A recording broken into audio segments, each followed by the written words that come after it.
We start out in a public park. Where is it? Just here? In Shamokin, Pennsylvania, where the waters of two streams meet, just here and here, that form the Shamokin Creek. We set up our lawn chair in this grassy little area right here at the confluence, and we sit down in a contemplative mood at this confluence and we watch the water flow. In our mind, we follow Shamokin Creek's course as it connects towns and people along the way. The water flows toward and will terminate in another town that first had the name Shamokin before it was changed to Sunbury. Sunbury is at another confluence where the north and west branches of the Susquehanna meet. One translation of Shamokin is from the language of the Delaware, meaning eel creek or place of eels. And that makes sense because eels were a food source for the local indigenous at the time when the Susquehanna ran clear and clean. In fact, when the river is low, today, if you travel up it toward Danville, you can still see the rocks of an eel trap that were placed in a V shape long ago by Native Americans. As our mind journeys along the Shamokin Creek, we can see its termination point is plainly visible just here, where it first encounters the Susquehanna. The Susquehanna is no longer the place of eels, no longer running clear as it was when Native Americans lived along it, but in our lifetime, its water quality has significantly improved. It has improved since EPA came along in 1970 as that then new scrappy federal agency responded to public demand and began addressing environmental problems. The orange suds on the surface of the Susquehanna are gone.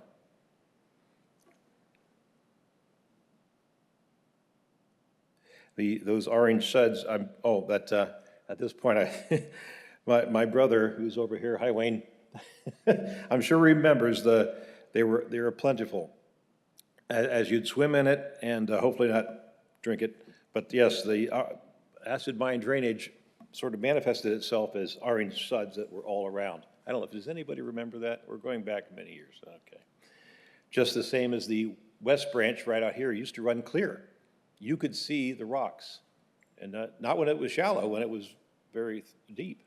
You could see the rocks no more. So, those days are gone. But yes, there has been improvement as a result of intervention through EPA. How did we manage that improvement? And how do we continue those improvements today?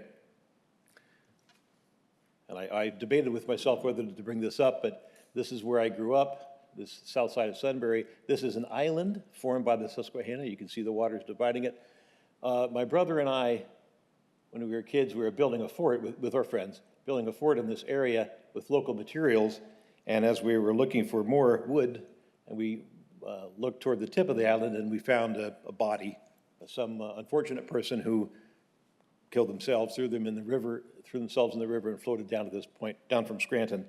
And our parents were appropriately horrified, as you could imagine, and we were shooken up too by the occurrence. But within a few days, we were back down there. The fort had to be built, so we kept going. And I bring that up to mention that we were undaunted by that, initially shooken up, but we got over it. But one thing we would not do is, as we went over here and looked at Shamokin Creek, we dared each other to go in there, and none of us would. That was a bridge too far. So what that means is that Shamokin Creek is unfinished business. We've had some improvement in Shamokin Creek over the years, yes, but it has a long way to go.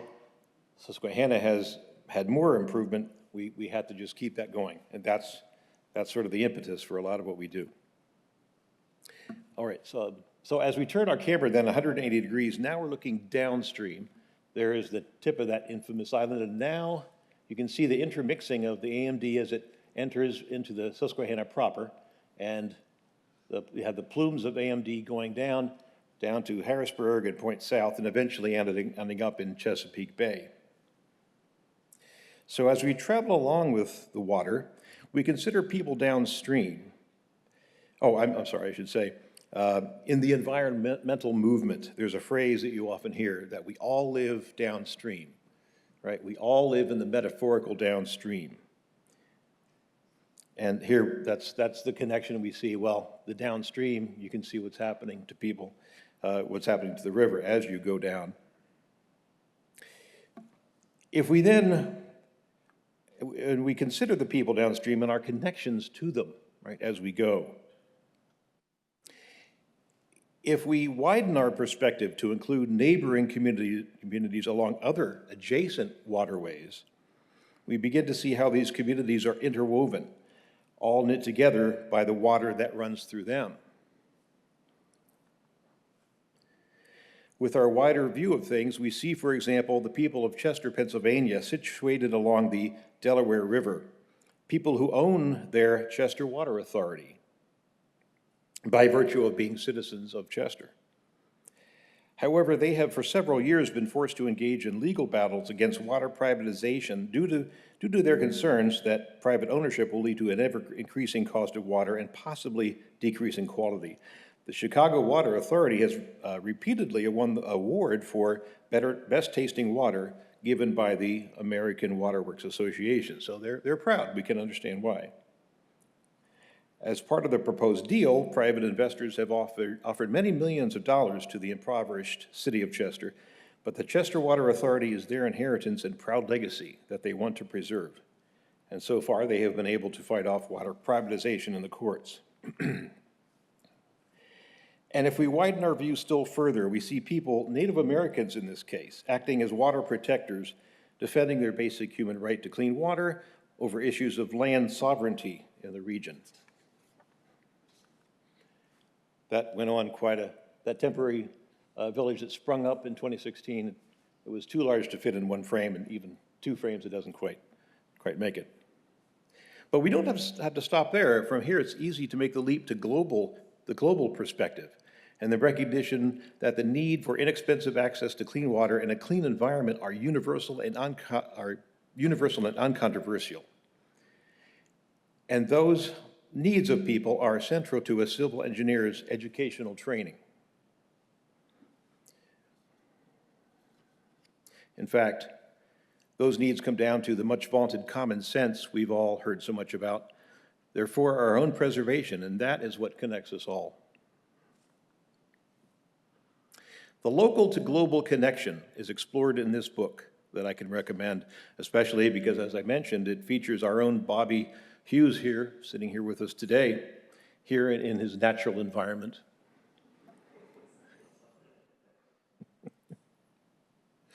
Bobby writes in this book about his experience growing up in the coal region and what led him to his role at EPCAMR and Eastern Pennsylvania Coalition for Abandoned Mine Reclamation, EPCAMR.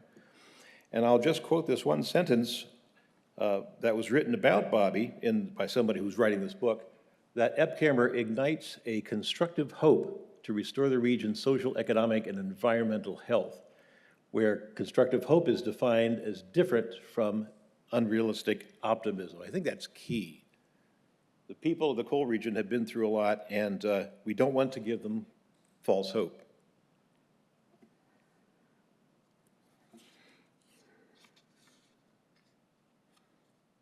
So now we have returned here to the Pennsylvania coal region with the benefit of being broadened by our travels, mostly via mind. Just now we're all via mind. And after considering our shared connections to water the world over. Keep in mind, we've never left our comfortable lawn chair in the Shamokin Park. And as we sit there and view our immediate surroundings, our mind now shifts to the past and local historical events that have shaped us and given us our heritage. And so we ponder, what ties us to this place? Where should we go in the past to explore that question? Imagine our lawn chair now becomes a time machine. Yes? Maybe you're thinking at this point we've sampled some of the local orange acid in the water supply, but bear with me. So our lawn chair time machine awaits us to enter a year in the past to dial in. We have a book to guide us there as well, the Bootleg Coal Rebellion. Notice the years that it covers, the period, 1925 to 1942. Interesting, those years. What was happening in 1925, 100 years ago in the coal region, in Shamokin, for example? Coal was in decline for various reasons. Coal-burning furnaces were becoming more efficient. You didn't need as much coal. Oil was beginning to come in and other energy sources to compete with it. And so investors, Wall Street was moving on.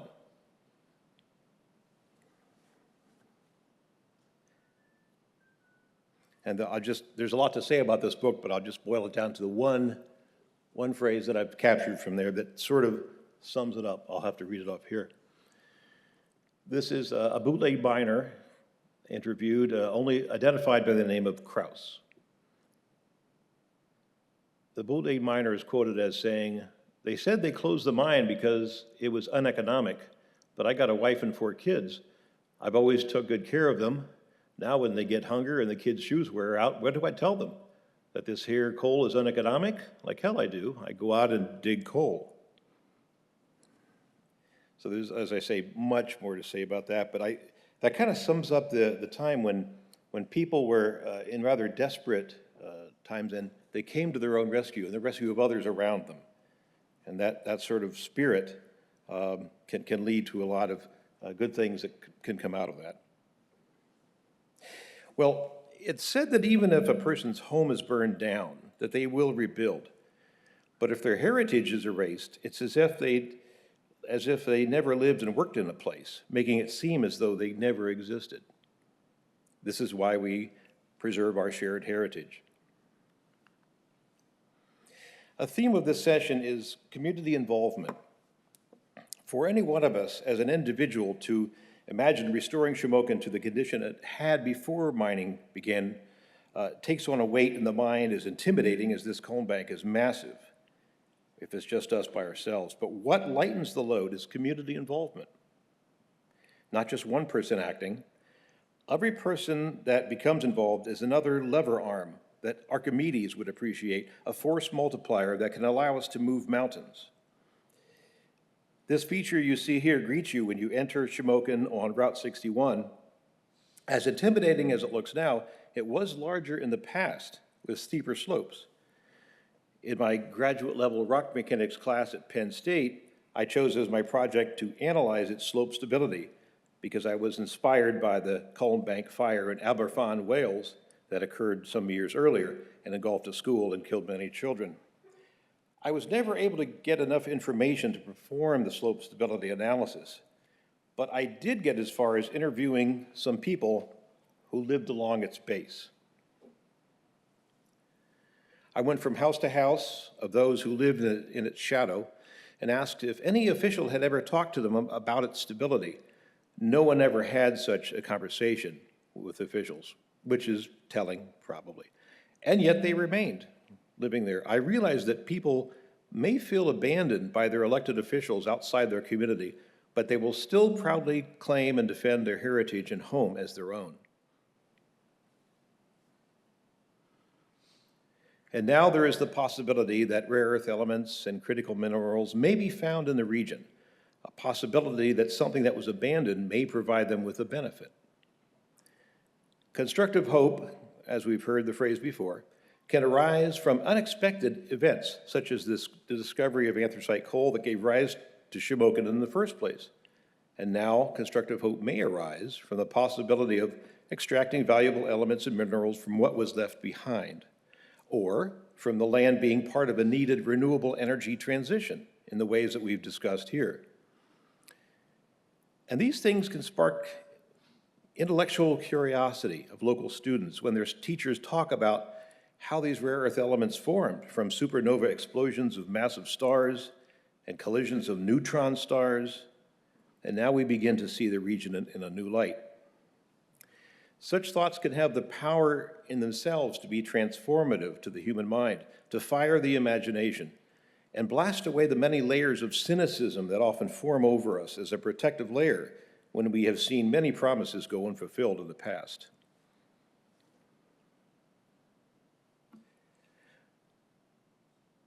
But This is where we must go carefully, to not overpromise or mislead. We must keep faith with those who came before and who have sacrificed to give constructive hope, not false hope. If we do these things, then we have earned hope. We have earned it. Well, that's it. We can get off our comfortable lawn chair now and go back to work. Thanks, everybody.